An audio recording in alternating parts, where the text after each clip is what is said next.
नमस्कार दोस्तों, आज के वीडियो में हम बात करेंगे ब्रह्मदत्त द्विवेदी के बारे में और उनसे जुड़ी जानकारी आपको बताने जा रहे हैं। ब्रह्मदत्त द्विवेदी का जन्म फर्रुखाबाद में हुआ। उनकी शादी प्रभा द्विवेदी से हुआ।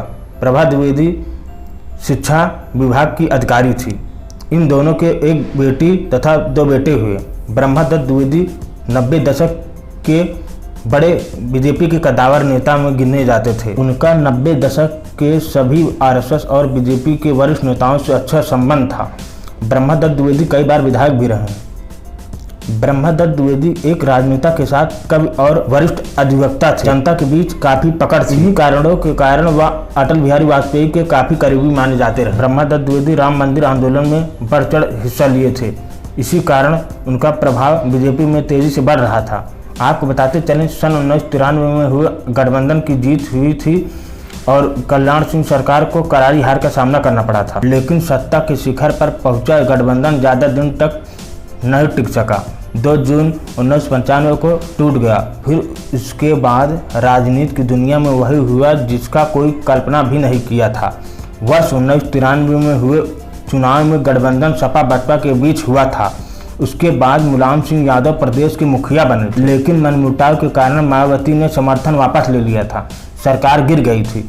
उसके बाद प्रदेश की राजनीति में काला खेल शुरू हुआ। सरकार गिर जाने के बाद सपा विधायक और कार्यकर्ता लखनऊ के मीराबाई मार्ग स्थित स्टेट गेस्ट हाउस पहुंच गए, जहां मायावती कमरा नंबर 1 में ठहरी हुई थी। सपा के गुंडों ने मायावती पर हमला बोल दिया था। यह घटना वर्ष 1995 में हुआ था। सपा के लोगों ने मायावती का कपड़ा भी फाड़ दिया। जाने क्या करने लगे, तभी अपनी जान पर खेलकर उन गुंडों से अकेले भिड़ने वाले बीजेपी विधायक ब्रह्मदत्त द्विवेदी, जिनके ऊपर जानलेवा हमला भी हुआ, लेकिन उन्होंने दरवाजा तोड़कर मायावती को सकुशल बाहर निकाला। ब्रह्मदत्त द्विवेदी को लाठी चलाने आती थी क्योंकि वह आरएसएस से जुड़े थे। वो लाठी के सहारे सपा के गुंडों से भिड़ गए थे। इस कांड के बाद बसपा के लिए ब्रह्मदत्त एक फैमिलियर चेहरा हो गए। ब्रह्मदत्त के खिलाफ मायावती ने कभी कैंडिडेट नहीं खड़ा। ब्रह्मदत्त द्विवेदी के बढ़ते कद से उनके विरोधी परेशान हो गए। उन्हें इस बात का डर था कि ब्रह्मदत्त की वजह से कुर्सी न छोड़नी पड़ जाए। ब्रह्मदत्त की वजह से उस समय मुलायम सिंह यादव को 1996 में सीट बदलनी पड़ गई थी। ब्रह्मदत्त की दुश्मनी उस क्षेत्र के विजय सिंह से हुआ करता था। विजय सिंह जाट बिरादरी से आते हैं। विजय सिंह का साक्षी महाराज सांसद का करीबी भी माना जाता रहा। विजय सिंह का साक्षी महाराज सांसद के यहाँ आना जाना हुआ करता था। वह साक्षी महाराज के साथ उर्मिला, जो कि सपा के नेत्री थी, उनका भी करीबी माना जाता था। 10 फरवरी 1997 को ब्रह्मदत्त का एक तिलक समारोह में जाना काला दिन साबित हुआ। वहां से बाहर निकलते ही उन पर बाइक सवार हमलावर ने गोली चलाकर तत्काल हत्या कर दी। हत्या का मुख्य आरोप उनके सियासी दुश्मन विजय सिंह और संजीव महेश्वरी पर लगा था। इस हत्याकांड में पूरा यूपी दहल गया था। इस हत्याकांड में सांसद साक्षी महाराज एवं कल्याण सिंह का भी नाम जुड़ा। बाद में सीबीआई ने उनका नाम हटा दिया था।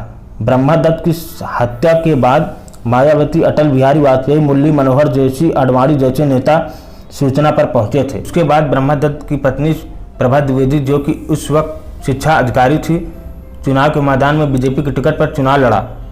उनका मायावती भी प्रचार की थी। उनके खिलाफ कैंडिडेट नहीं उतारा था। आपको बताते चलें, ब्रह्मदत्त द्विवेदी के बड़े बेटे वर्तमान में फर्रुखाबाद सदर से विधायक बनने में कामयाब हुए। उन्होंने अपने पिता की हत्या करवाने वाले विजय सिंह को हराया। उनके भतीजे प्रांशु दत्त द्विवेदी हाल ही में युवा मोर्चा यूपी के प्रदेश अध्यक्ष बनाए गए हैं। इस घटना में वर्ष 2003 को लखनऊ हाईकोर्ट की बेंच ने विजय सिंह समेत 2 अन्य को उम्रकैद की सजा सुनाई थी। बाद में वो बेल पर छूट गए थे। वर्ष 2017 में सभी आरोपियों को आजीवन कारावास की सजा सुनाई गई। आज के वीडियो में इतना ही। मिलते हैं नई जानकारी के साथ। तब तक के लिए जय हिंद।